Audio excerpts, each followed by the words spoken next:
하나님께서 주시는 말씀 사도행전 10장 1절에서 8절 말씀입니다.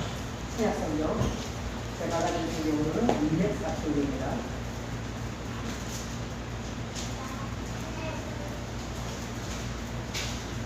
사도행전 10장 1절에서 8절 말씀 우리 다같이 합독하시겠습니다. 시작.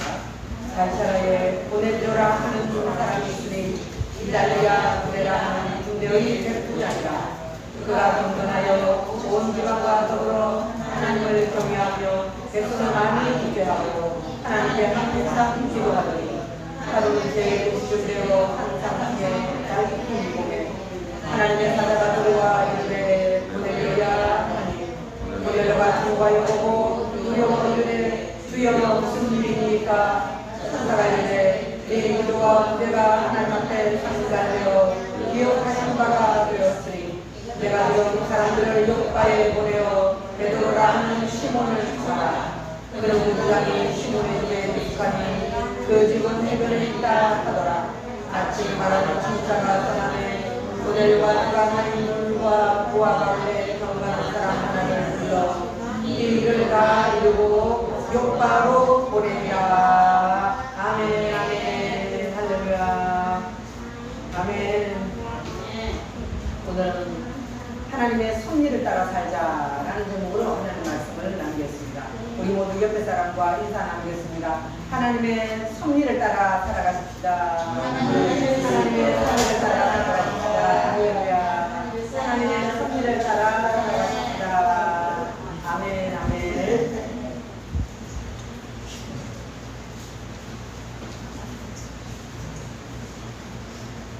베드로는 신앙 고백을 통하여 주는 그리스도시요 살아계신 하나님의 아들이십니다 라고 하는 신앙 고백을 통하여 예수님께 큰 칭찬을 받고 천국의 열쇠를 받게 됩니다. 예수가 하나님의 아들이요 예수가 그리스도라는 신앙 고백 위에 교회는 세워지고 그 신앙의 흐름이 전달될 때 하나님의 나라가 열리기 시작합니다. 사도행전 2장에 예루살렘의 유대인들에게 천국이 열렸습니다. 성령 강림이 시작되었죠. 그리고 사도행전 8장에 사마리아 지역의 많은 유대인들에게 천국이 열립니다. 그리고 오늘 본문 말씀 사도행전 10장에는 이방인들에게 천국이 열리는 모습을 볼 수 있습니다. 오늘 읽은 본장은 사도행전 전체에서 가장 중요한 부분으로 이방인들에게 믿음의 문이 열리는 것을 기록하고 있습니다. 하나님의 말씀을 따라서 저와 여러분들이 확실한 믿음으로 오늘도 은혜 받으시기를 바랍니다. 오늘 이 본문 10장은 참으로 중요한 장입니다. 이방인들에게도 복음이 전해지는 놀라운 사역의 현장, 그 현장으로 말미암아 세계 만민들에게 복음이 전해졌습니다. 그리고 아시아에 있는 저와 여러분들에게도 이 복음이 전해져서 우리는 하나님의 자녀가 되었고 하나님을 아바 아버지라 부르는 귀한 영생의 길을 걷게 되었습니다. 할렐루야. 베드로의 그 천국 열쇠를 사용하여 유대인들과 사마리아인들에게 믿음의 문이 열려졌고 이제는 이방인들에게 문을 열어놓음으로써 이 변화의 시대에 특별한 사역들이 이루어가고 있습니다. 하나님의 섭리는 참으로 놀랍습니다. 만약 바울이 이 일을 시작했다면 어떻게 될까요? 매우 난처한 상황들이 벌어졌을 것입니다. 하나님은 정통파 유대인인 베드로를 사용하심으로 유대인들의 저항을 차단하고 명분을 확보하셨습니다. 오늘도 우리 하나님께서 누구를 들어 쓰실까요?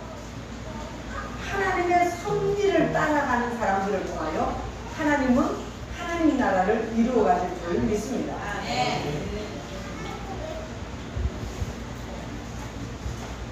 하나님의 나라를 위해서 내가 여기 있사오니 나를 사용하 주시라고 하나님 앞에 쓰임받는 놀라운 우리 교회 또한 우리 성도님들이 되시기를 바랍니다. 아멘. 안타깝게도 베드로는 이 일에만 쓰임을 받고 다시 율법으로 돌아가 버리고 맙니다. 참 안타까운 일이죠. 유대인의 사도인 베드로가 요빠에서 여러 날을 시몬이라는 무두장이의 집에 머무르고 있습니다. 유대인들에게 가죽을 다루는 일, 짐승의 가죽을 다루는 일, 이 일은 죽은 짐승을 만져야 하기 때문에 부정한 것이라고 하는 그런 직업입니다. 그런 무두장이의 집에 이 베드로가 여러 날을 머문다는 거예요. 그렇다는 것은 베드로가 복음으로 인해서 율법의 벽을 어느 정도는 넘었음을 볼 수 있습니다. 고넬료에게 구원에 이르는 이 사건을 가장 부정하다고 여겨지는 곳에서 거룩한 하나님의 계시가 주어졌습니다. 할렐루야.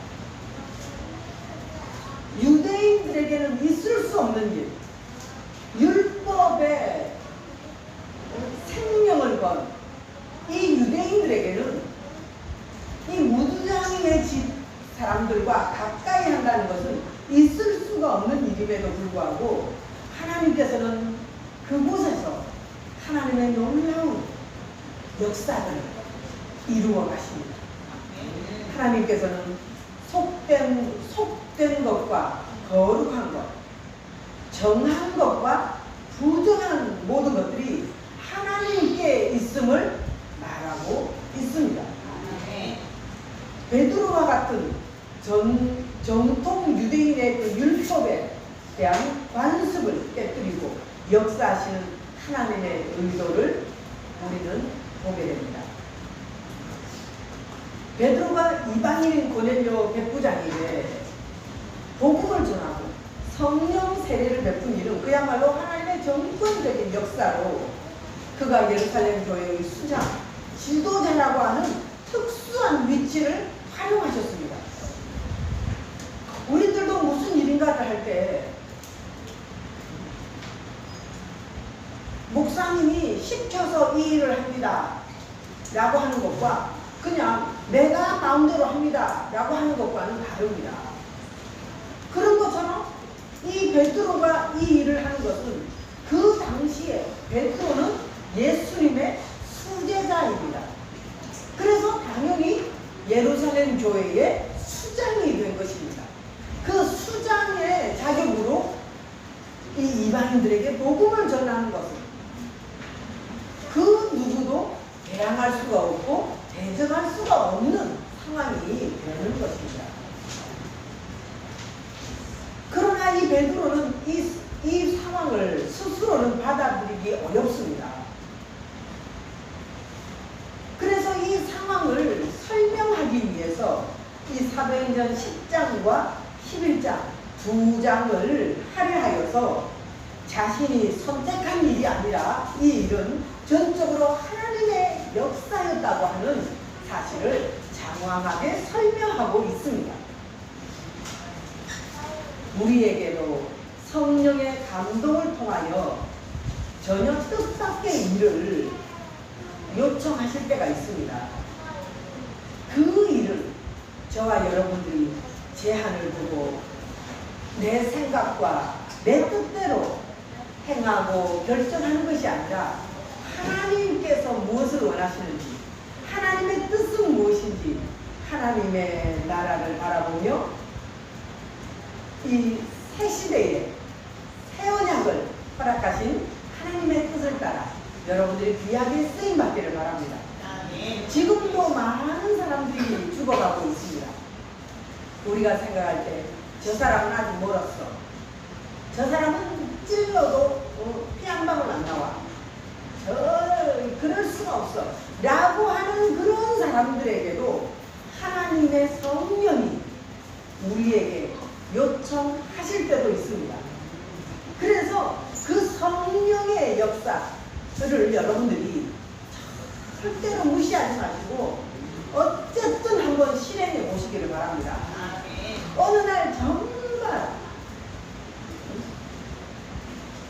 예수님의 옛자도 들어가지 않는 그 시댁 어른들에게 또는 남편에게 어느 날 마음이 감동이 된 거예요. 내 마음이 감동되어서 내가 이것을 좀 드리면서 어머니 교회에 같이 가요 라고 하는 말을 해볼까? 라고 하는 마음이 감동이 된 거예요. 근데 평소에 그분들은 어떠냐?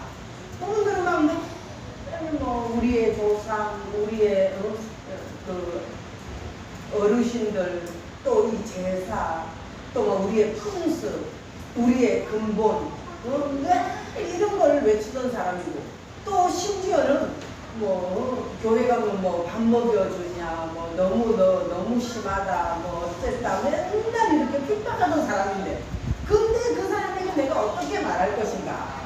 이 말을 과연 할 것인가 말 것인가? 우리는 순간적으로 고민이 됩니다. 그래서 이 말을 해야 될까 말아야 될까? 그런데 거기에서 갈림길이 참 있는 거예요. 내가 무조건 저 상대방이 무슨 말을 하건 어떤 핍박을 다시 하건 아니면 더 상황이 지금보다 더 나빠지건 그냥 하나님께서 원하시는 대로 성령에 인도하시는 대로 성령께서 내게 감동을 주시는 대로 내가 무조건 순종해야겠다 라고 하는 사람이 있는가 하면 또 한 사람은 아니야. 내가 지금까지 당한 것도 억울한데 하면서 그냥 딱 그 하나님의 성령의 역사를 덮어버리는 그럴 수도 있다는 것입니다. 그렇게 갈림길에 있을 때 덮어버린 사람도 덮어버린 사람이지만 근데 순종하는 사람에게도 한 번 순종하려고 했을 때에 그 일을 통하여 놀라우게 역사가 나타나면 얼마나 좋겠습니까? 그런데 내가 순종했을지라도 그 역사가 나타나지 않을 수도 있어요. 그런데 계속 하나님은 그 안에서 그 심령 속에서 보이지 아니하는 엄청난 바위를 하나님은 깨뜨리시고 계시는데 그런데 우리는 눈에 보이는 것만 생각한 거예요. 전에보다 더 강박해졌네? 전에보다 더 핍박하네?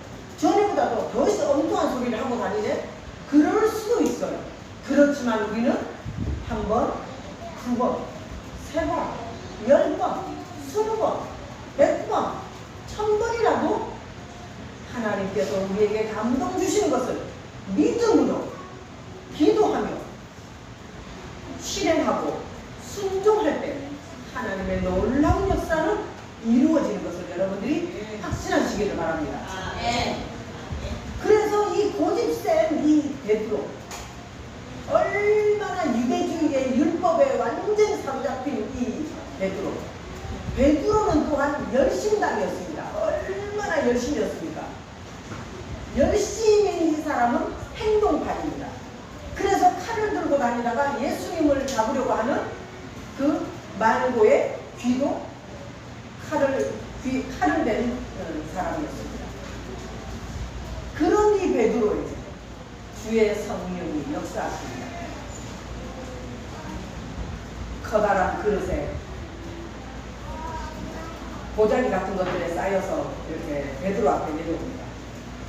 내려오는데 보니까 막 각가지의 네 발 달린 짐승들, 나는 짐승들, 기는 짐승들이 막 가득한 거예요. 그런데 그 가득한 그것을 주님의 음성이 들립니다. 베드로야, 이것을 먹으라. 아니 이것은 내가 태어나면서부터 먹지 않았던 것입니다. 먹지 못하는 것입니다. 선한 것이 아닙니다. 라고 말합니다. 그렇지만 그런 광경이 3번이나 반복이 됩니다. 그리고는 이것이 무슨 뜻인가 하고 베드로가 생각하는 거예요. 이게 뭐야? 그렇게 생각할 때에 고넬료가 보낸 심부름꾼들이 찾아오게 됩니다. 그래서 베드로는 이것이 어찌된 일인가 라고 하고 있을 때 주의 성령이 또 베드로에게 말씀합니다. 일어나 그들을 따라 가라 라고 말합니다. 베드로가 무엇을 하고 있었습니까? 내가 어찌할꼬? 내가 어떻게 할까? 이것은 무슨 뜻일까? 하나님 이건 무엇입니까? 라고 하나님께 기도하고 늘 하나님께 내 생각과 내 마음과 내 시선을 하나님께 집중하고 있을 때, 할렐루야, 집중하고 있을 때 하나님의 세미한 음성을 듣고 세미한 지시를 받아서 주님의 뜻을 이루어드리게 됨을 볼 수 있습니다. 그래서 우리가 모두 하나님의 섭리를 따라 살아갈 수 있게 됩니다. 하나님은 이방인에게도 복음을 전하라고 하셨습니다. 그 증거가 바로 오늘 본문 말씀 사도행전 10장 1절에서 4절에 이루어졌습니다. 고넬료는 로마 군대의 백부장입니다. 가이사랴에 주둔하고 있던 부대의 백부장 장교입니다. 고급 장교입니다. 그럼에도 불구하고 그에게 하나님의 영이 임하여서 그는 항상 경건한 삶을 살았고 하나님을 경외했으며 유대인들에게도 도움을 많이 주는 사람이었다라고 오늘 본장 10장 22절에 말씀하고 있습니다. 성경에는 많은 사람이 하나님을 섬겼습니다. 부르심에 응답하는 아브라함, 정직하게 하나님을 경외하는 욥, 흠이 없이 계명을 지키는 사가랴, 시어머니에게 효도하는 무학여인 룻, 주의 사자를 선대하는 기생다, 이웃 사람을 구제하는 이 백부장 고넬료, 선행과 부제가 많은 답이다. 이런 많은 사람들이 있습니다. 그렇다면 선행이 인간을 구원하는 것입니까? 선행이 인간을 구원하지는 않습니다. 그의 경건과 부제가 하나님께 상달되었다라고 하는 것처럼 그의 하나님을 믿고 싶은 간절한 소원이 하나님께 알려졌다라는 뜻입니다. 구원은 베드로가 와서 그에게 복음을 전할 때 가능해졌습니다. 모든 구원은 하나님의 선물입니다. 그러나 은혜가 임할 때의 모습은 두 가지입니다. 하나님이 먼저 우리에게 찾아와서 우리를 감동시키는 경우와 고넬료나 룻처럼 기도와 구제가 선행이 하나님을 감동시켜서 하나님의 은혜를 초청하는 경우입니다. 그렇게 두 가지인 거예요. 하나님이 먼저 나에게 찾아와 주시는 것과 두 번째는 내가 하나님을 믿고 하나님 말씀으로 늘 구제하고 기도하고 선행을 할 때에 하나님의 성령이 우리에게 찾아오시는 경우, 이렇게 두 가지가 있어요. 그래서 날마다 우리는 하나님의 은혜 가운데 살아야 합니다. 아멘. 이들을 하나님께서는 사용하십니다. 사람을 사용하시는 하나님을 볼 수 있습니다. 하나님께서는 예수님께서 직접 9장에 사울에게 나타나셨습니다. 그럼에도 불구하고 안수하여 성령 받게 하는 일은 아나니아를 사용한 것을 볼 수 있습니다. 10장에서 천사가 나타나 고넬료의 신앙생활을 도왔지만 역시 성령 받는 일을 위하여서는 베드로를 사용하였습니다. 할렐루야. 그래서 사람을 사용하시는 거예요. 저와 여러분들도 하나님께서 다 하신 일에 우리는 숟가락 하나 얻는다라는 그런 것처럼 우리 주님이 일하십니다. 할렐루야. 우리 주님께서 역사하시는 그 일을 하나님께서 다 펼쳐놓은 그 일에 사람이 그냥 가라면 가고 오라면 오고 거기 가서 말하라면 말하고 우리가 하면 됩니다. 하나님은 사람을 통해서 일하시는 것을 볼 수 있습니다. 여러분, 우리의 속을 썩이는 자녀들도 남편도 나를 통해서 변화된다는 것을 믿으십니까? 직장 동료도 이웃도 친척도 내가 감당해야 할 몫이라는 것을 여러분 기억하시길 바랍니다. 사람은 타락한 존재이고 문제가 많습니다. 모두가 다 약점을 가지고 있고 허물이 있습니다. 그럼에도 불구하고 예수님과 연합한 나, 예수님과 동역하는 나, 예수님의 생명으로 거듭난 나를 통해서 하나님은 역사하십니다. 할렐루야. 그래서 우리가 때로는 실수를 하게 됩니다.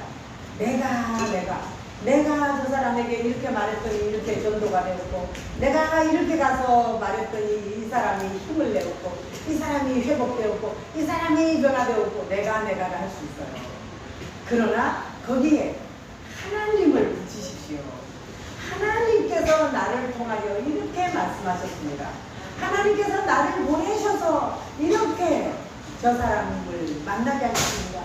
하나님께서 나로 인하여 내 기도를 들으시더니 나를 통하여 하나님께서 이렇게 행하셨습니다. 라고 하는 그런 하나님의 행하심을 여러분들이 기억하시기를 바랍니다.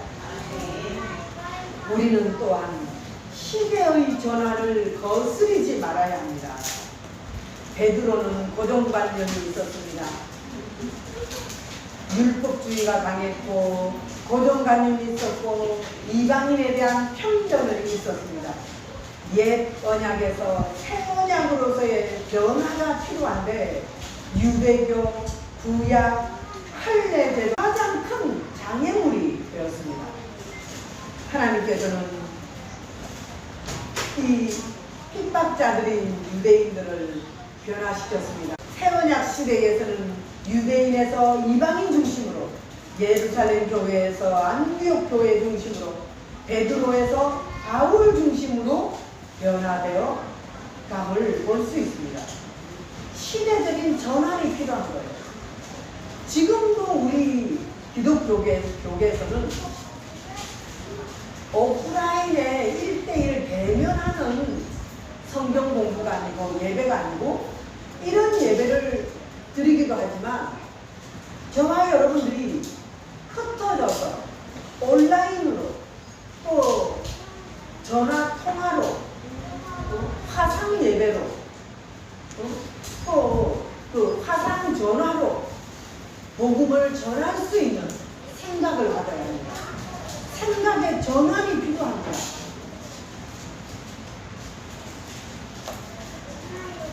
이것이 나에게 얼마나 큰 영향을 줄까?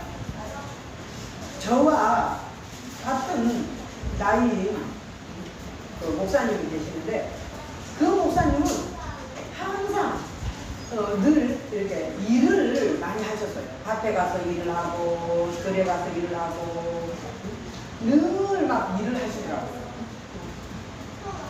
그래서 이제 숙제를 내주면 그 숙제를 본인이 하려고 하지 않고 맨날 옆에 사람에게 나 컴퓨터 못하니까 해줘, 좀 도와줘 이렇게 자꾸 하는 거예요. 그런데 이제 그러니까 그 사람은 숙제를 쉽게 해내는 거예요. 근데 저는 이왕 여기 왔으니까 컴퓨터도 하고 컴퓨터도 배우려고 하고 뜨개질이 막 하는 거예요. 그렇게 하다 보니까 시간이 오래 걸려요. 너무너무 힘든 일을 이렇게 하려고 보니까 막 머리 아플 때가 많습니다. 시간이 오래 걸립니다. 그럼에도 불구하고 속에서 물어가면서 하고 그 수업을 다시 들어가면서 하고 오전에 배웠는데 또 오후 야간 수업에 들어가서 또 공부하고 그러면서 자꾸 했더니 저는 이렇게 이런 온라인 시대가 와도 바로바로 이걸 하는데 근데 그분은 지금 엄청나게 곤란한 거예요. 지금도 그걸 못한대요. 나는 못하니까 교인들이 안 오고 그러니까 그냥 어쩔 수가 없다는 거예요. 그런데 제가 말을 했습니다. 어쩔 수 없다고 하지 말고 지금이라도 빨리 간단한 거라도 빨리 배우라고 이렇게 말을 했는데 이게 바로 시대적인 거예요. 여러분들도 시대적인 전환이 필요합니다. 나는 할 수 없어, 나는 못해가 아니라 계속적인 발전이 필요합니다. 하나님이 바꾸실 때에 순종하지 아니하면 사명의 촛대를 옮기십니다. 우리가 하든지 못하든지 우리 교회도 정말 전혀 뜻밖의 생각하지도 않았던 분에게 주일학교 부장하십시오. 뭐 유치부와 초등부를 딱 나눕니다. 이렇게 하십시다. 저렇게 하십시다 하면 어떻게 하든지 순종하시는 거예요. 그런데 제가 봤을 때, 그렇게 못하겠다고 하던 분 맞나요? 너무너무 잘하는 거예요. 너무너무 잘하는 거예요. 근데 본인은 자꾸 나는 못합니다. 너무 힘듭니다. 그래요. 거룩한 공의를 가져야 합니다. 정말 못하겠고, 정말 힘이 들고, 너무너무 자격이 없는 것 같고, 그러기 때문에 어떻게 하죠? 하나님께 도움을 구합니다. 하나님 지혜를 주십시오. 어떻게 해야 됩니까? 하나님 어떻게 이것을 접목하면 좋겠습니까? 어떻게 해야 우리의 영혼들이 살겠습니까? 어떻게 해야 전도가 되겠습니까? 하나님 이게 아닙니다. 이렇게 해서는 안 되겠습니다. 지금 여러분 실제로 죽어가는 영혼들이 너무나 많습니다. 주변에 눈을 떠서 한번 보십시오. 예배를 안 드리고 집에서 그냥 놀고 들로산으로 다니는 사람들이 너무나 많습니다. 그런데 저들에게 어떻게 하면 좋겠습니까? 라고 하는 사모하는 마음이 있어야 돼요. 간절한 소망이 여러분들에게 있어야 합니다. 할렐루야. 그러면 주님이 일하여 주십니다. 여러분 하나님의 부르심에 꼭 순종하여서 사명의 촛대가 옮겨지지 않도록 늘 주님을 따라가시는 저와 여러분들이 되시기를 바랍니다. 우리의 모든 주권을 주님 앞에 내어드리십시다. 나의 나라가 아닌 하나님의 나라를 위해서 우리를 부르셨습니다. 나의 필요가 아니라 하나님 나라를 위해서 우리를 부르셨습니다. 우리 하나님의 나라를 위하여서 오늘도 귀하게 쓰임받는 저와 우리 모든 성도님들 되시기를 예수님의 이름으로 축복합니다. 기도하겠습니다.